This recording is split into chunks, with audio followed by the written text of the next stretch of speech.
dans la famille des séries cultes des années 1980, On demande espion modèle, diffusée sur Canal+, puis sur M6 en France, la série a su captiver les téléspectateurs avec son intense intrigue d'espionnage. Mais, le drame de la mort de John Eric Exum a signé le début de la fin de la série. On ne compte plus les accidents sur les plateaux de tournage à Hollywood. Entre les habituelles blessures d'acteurs qui se font mal en réalisant des cascades, comme Tom Cruise qui s'est cassé la cheville sur le tournage d'un volet de Mission Impossible, ou qui frôle la mort, comme Isla Fisher sur le plateau d'Insaisissable, ou même meurt, comme Brandon Lee, le danger est partout. Et les drames frappent souvent là où on ne les attend pas. Comme pour Alec Baldwin, et son erreur sur le tournage du film Rust, qui a coûté la vie à la directrice de la photographie du film, Alina Hutchins. C'est un drame de ce genre qui est arrivé sur le tournage de la série Espion modèle en 1984. Pourquoi il ne faut pas jouer avec une arme à feu? Souvenez-vous d'Espion modèle, une série d'espionnage typique des années 1980, dans laquelle Jennifer O'Neill incarnait la photographe de mode Danielle Reynolds, dont le mari agent secret est tué, et qui part à la recherche du meurtrier avec l'aide de l'ex-béret vert Mac Harper, interprété par John Eric Exum.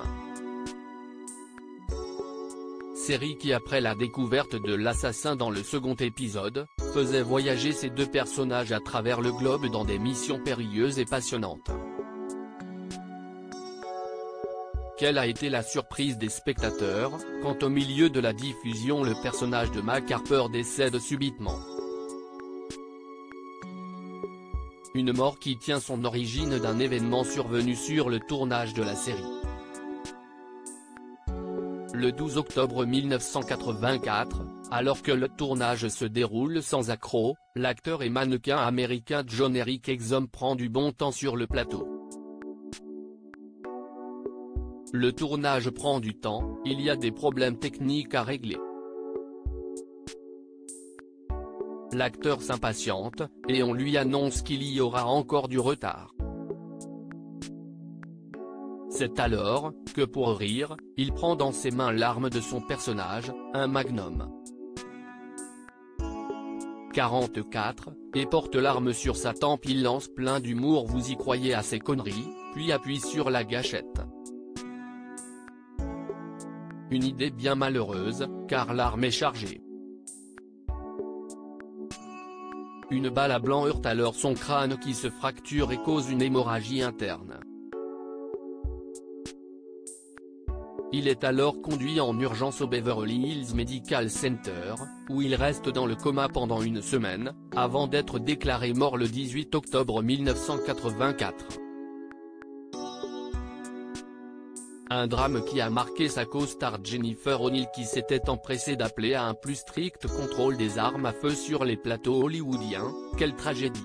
La sécurité concernant les armes à feu doit être gérée avec professionnalisme, afin d'éviter la mort d'innocents.